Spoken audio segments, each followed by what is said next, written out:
Annyeonghaseyo, Devi here. Welcome back to Visi Channel.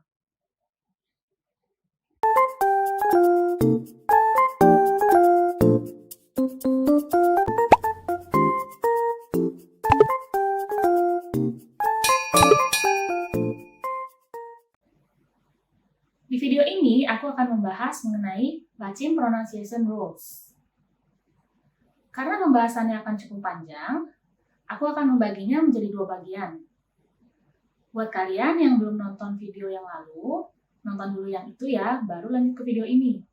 Karena pembahasannya akan sangat berkaitan. Bacim Pronunciation Rules ini adalah pedoman, supaya kalau waktu kalian membaca sub ataupun lyrics dalam Hangul, kalian tidak akan bertanya-tanya, mengapa pelafalannya berbeda ya dengan tulisannya? Seperti yang waktu aku alamin dulu waktu pertama kali belajar membaca Hangul. Ada banyak pertanyaan, mengapa tulisannya kok seperti ini, tapi pembacaannya melafalkannya kenapa berbeda ya? Karena itulah aku membuat video ini, supaya kalian dapat pedomannya. Yuk kita mulai pembahasan mengenai bacim terlebih dahulu. Yang pertama, aku membahas dulu apa itu bacim dan apa itu initial positions. Seperti yang pernah aku bilang di video sebelumnya, kalau dalam satu suku kata, dalam bahasa Korea, dalam satu syllable blocks, itu minimal harus ada satu vokal dan satu konsonan. Nah, apabila dalam satu syllable block itu atau dalam satu suku kata ada bacim, maka dalam satu suku kata itu tidak hanya ada satu konsonan, melainkan ada tambahan minimal satu konsonan lagi, yaitu konsonan di akhir suku kata. Misalnya pada H ini tidak terdapat bacim, karena hanya ada satu konsonan, yaitu konsonan hit dan A. Jadi pada H tidak terdapat bacim. Namun pada Han terdapat bacim, karena ada tambahan satu konsonan lagi di akhir, yaitu konsonan nian. Jadi pada Han itu terdapat bacim, yaitu konsonan nian. Bacim itu adalah konsonan akhir dalam sebuah suku kata. Nah, bagaimana dengan initial positions? Initial positions sebaliknya, initial positions adalah terdapat di awal suku kata. Misalnya pada kata hakseng. Pada kata hakseng ini, konsonan kiok berada di bacim positions.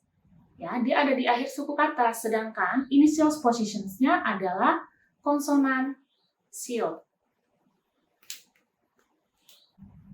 Bisa dipahami ya teman-teman? Ada bacim dan initial positions. Aku akan menggunakan kedua terms ini untuk seluruh videonya. Jadi aku harap teman-teman bisa memahami dulu terlebih dahulu apa itu bacim dan apa itu initial positions. Nah, bunyi pada bacim dan initial positions ini akan mempengaruhi pelafalan sebuah kata ataupun suku kata. Inilah yang kita sebut dengan bacim pronunciation rules. Sekarang kita akan mulai pembahasan mengenai bacim rules atau bacim pronunciation rules. Kita mulai dengan rules yang pertama. Seperti yang sudah kita ketahui bersama, konsonan ieng apabila di awal suku kata, maka dia tidak dilafalkan atau no sounds. Jadi apabila konsonan pada bacim bertemu dengan konsonan ieng di initial positions, maka karena konsonan ieng itu tidak dilafalkan, pada saat kita melafalkan sebuah kata, apabila terdapat konsonan ieng di initial positions, maka pelafalan konsonan bacim akan berpindah pelafalannya ke initial positions. Contohnya pada kata berikut. Konsonan ciet berada di bacim positions dan konsonan ieng berada di initial positions. Maka ini tidak dilafalkan mat A, melainkan konsonan ciet pada bacim berpindah ke initial positions. Maka kata ini dilafalkan menjadi maja. Jadi bukan mat-a, melainkan maja. Nah, jadi tulisan Hanggeulnya itu mat-a, tetapi waktu kita melafalkannya menjadi maja.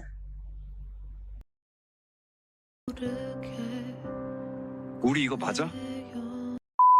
Contoh lainnya yaitu pada kata ara. Konsonan liel berada di backing positions dan konsonan ieng berada di initial positions.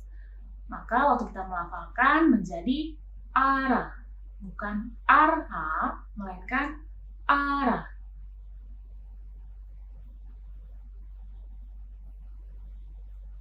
Contoh berikutnya yaitu kata ini.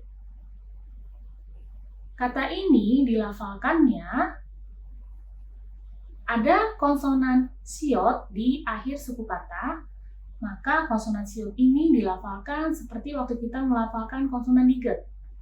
Maka kata ini dilafalkannya ut. Ut. Namun, bagaimana dengan pelafalan kata ini? Ada tambahan partikel en. Nah, sesuai yang tadi kita barusan bahas, apabila ada konsonan ieng di initial positions, maka waktu kita melafalkan, bacims berpindah ke initial positions, maka pada saat kita melafalkan kata ini, dilafalkannya menjadi osen. Karena konsonan siot di bacim berpindah ke initial positions, maka pelafalannya bukan lagi oten, melainkan menjadi osen. Terdengarnya rumit ya teman-teman? Tetapi kalau kalian sudah terbiasa membaca dan mendengar, itu akan menjadi terbiasa dan kalian akan secara natural bisa melafalkan kata-kata dengan mudah. Karena tujuan dari pronunciation rules ini adalah untuk mempermudah pelafalan kata.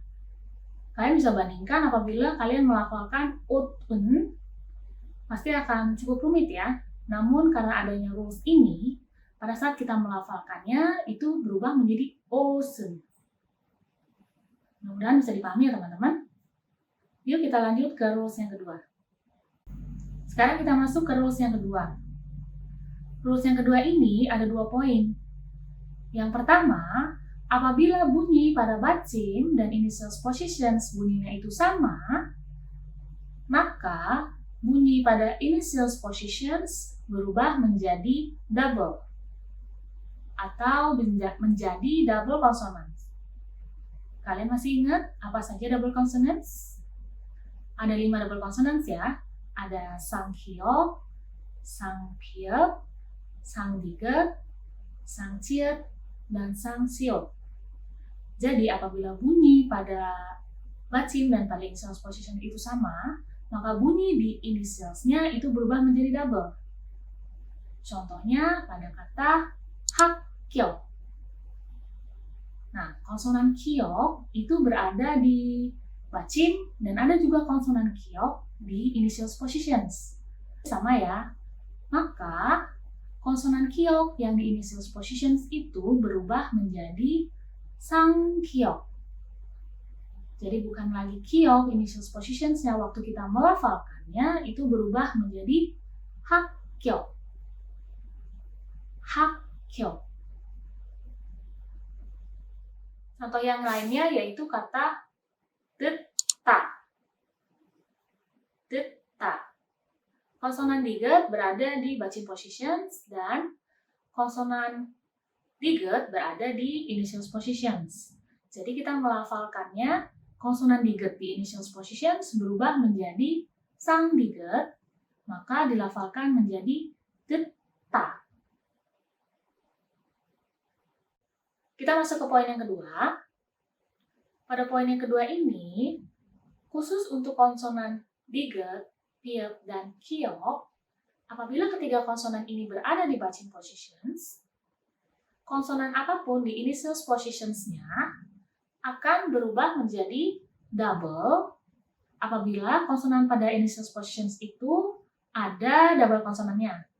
Maksudnya begini, apabila bacim kiok, diget, dan piep bertemu dengan initial positions, any initial positions, apabila bunyi pada initial positions itu ada double-nya, maka apapun itu bunyinya akan didouble.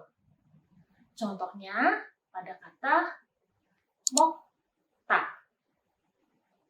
Konsonan kiok berada di bacim positions dan di situ di initials-nya ada konsonan diget. Nah, konsonan diget, apakah ada double konsonannya? Tentu ada, yaitu konsonan sang diget. Maka, pelafalan kata ini bukan mokda, melainkan mokta. Contoh lainnya yaitu pada kata hakseng. Konsonan kiok berada di bacim dan konsonan siot itu adalah initial positions. Nah, konsonan siot itu kan ada double-nya, yaitu sang siot. Maka, pelafalan kata ini bukan hakseng, melainkan hakseng. Contoh yang lainnya yaitu kata kapcagi. Kapcagi.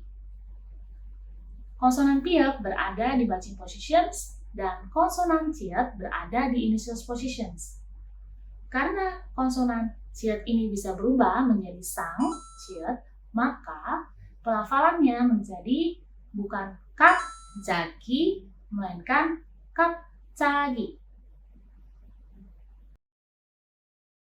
치즈도 자가 얹어서.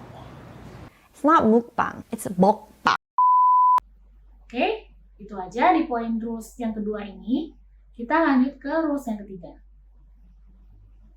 Kita masuk ke rules yang ketiga. Apabila konsonan kiok, diget, piep, ciet berada di bacim positions dan bertemu dengan konsonan hiet di initial positions, maka pada saat kita melafalkannya, bunyi pada bacim berpindah ke initial positions dan bertransformasi atau transform menjadi aspirated versions dari konsonan yang berada di bacim tadi. Contohnya pada kata cukha. Kalian lihat, konsonan kiok berada di bacim positions, sedangkan konsonan hiet itu ada di initial positions. Maka, waktu kita melafalkan, konsonan kiok ini berpindah waktu kita melafalkannya ke initial positions dan dia berubah menjadi aspirated. Jadi, melafalkannya bukan cukha, melainkan cukha. Sebaliknya, apabila konsonan hiet berada di bacim positions, bertemu dengan konsonan kiok, diget, piep, dan ciet di initial positions, maka konsonan kiok, diget, piep, dan ciet ini juga berubah menjadi aspirated versions. Contohnya pada kata chota. Konsonan hiet berada di bacim positions dan konsonan diget itu berada di initial positions. Maka konsonan diget ini berubah menjadi tiet dan kita melafalkannya menjadi chota. Contoh lainnya yaitu kata nota. Konsonan hiet berada di bacim positions dan konsonan diget berada di initial positions. Maka konsonan diget berubah menjadi aspirated. Jadi melafalkannya menjadi nota. Nota. Oke, jadi itu aja ketiga rules yang aku mau bahas di video kali ini. Rules berikutnya akan dibahas di video part 2. Jadi jangan sampai ketinggalan teman-teman, subscribe channel ini dan juga nyalakan loncengnya supaya kalian tahu waktu aku upload part 2-nya. Dan jangan lupa share ke teman-teman kalian kalau kalian suka dengan videonya. 다음에 봐요. 안녕.